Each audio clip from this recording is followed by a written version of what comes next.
एक तरफ खुशी का माहौल तो दूसरी तरफ विरोध की तस्वीरें। क्या सांचौर में इस बार बीजेपी बदल सकती है इतिहास या फिर कांग्रेस का रहेगा कब्जा? यह तस्वीरें सांचौर विधानसभा क्षेत्र की हैं, जहां सांसद देवजी एम पटेल को टिकट मिलने के बाद सांसद के समर्थकों में खुशी और उत्साह देखा जा सकता है। वहीं दूसरी तस्वीर दानाराम के आवास की है, जहां विरोध की तस्वीरें सामने आई हैं। दरअसल सांसद देवजी एम पटेल को टिकट मिलने के बाद दानाराम और जीवाराम के समर्थकों में आक्रोश नजर आ रहा है।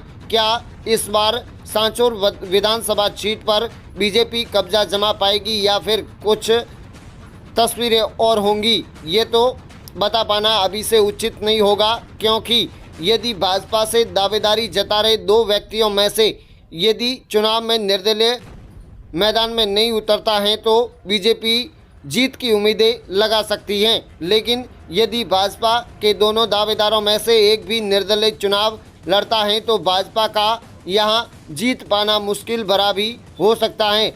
बता दें कि सांचौर विधानसभा सीट पर 2 बार लगातार भाजपा यहां पर हार का सामना कर रही है। कारण यह है कि पिछले 2 बार विधानसभा चुनाव के दौरान निर्दलीय भाजपा से बागी होकर चुनाव लड़े गए, जिसके परिणाम ये रहे कि भाजपा को हार का सामना करना पड़ा। कांग्रेस और भाजपा और निर्दलीय प्रत्याशी के बीच पिछले चुनावों में कड़ी टक्कर रही। इसके बाद परिणाम ये हुआ कि कांग्रेस ने इस सीट को 2018 के चुनाव में जीत हासिल की गई, लेकिन विधानसभा चुनाव के इस 2023 के चुनाव में कौन बाजी मारेगा ये तो आने वाला समय ही बता पाएगा। सांचौर का राजनीतिक इतिहास हमेशा सुर्खियों में रहा है, क्योंकि यहाँ टिकट नहीं मिलने के बाद 2 विधानसभा चुनाव में बगावत का दौर देखा जा चुका है और इस बार भी भाजपा के 2 दिग्गज दावेदारों को टिकट की लिस्ट में प्रत्याशी घोषित नहीं करना भाजपा के लिए कड़ी चुनौती भी साबित हो सकता है और यहाँ से बगावत होने की संभावना का आसार भी अभी से ही शुरू हो गया है।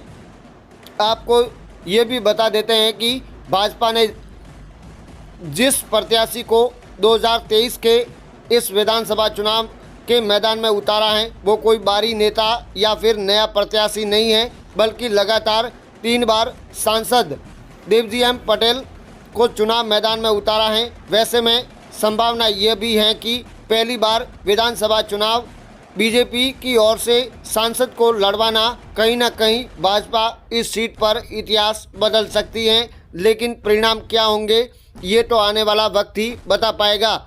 और यहाँ से क्या जीवाराम और दानाराम भी बीजेपी हाईकमान के इस निर्णय के बाद भाजपा को जिताने में सहयोग कर पाएंगे या फिर आंतरिक विरोध भाजपा को ले डूब सकता है और कांग्रेस एक बार फिर पुनः वापसी कर सकती है। ब्यूरो रिपोर्ट कमेंट सेक्शन में बताइएगा। चैनल को सब्सक्राइब करना मत भूलेगा। वीडियो को लाइक और शेयर जरूर करिएगा। नमस्कार।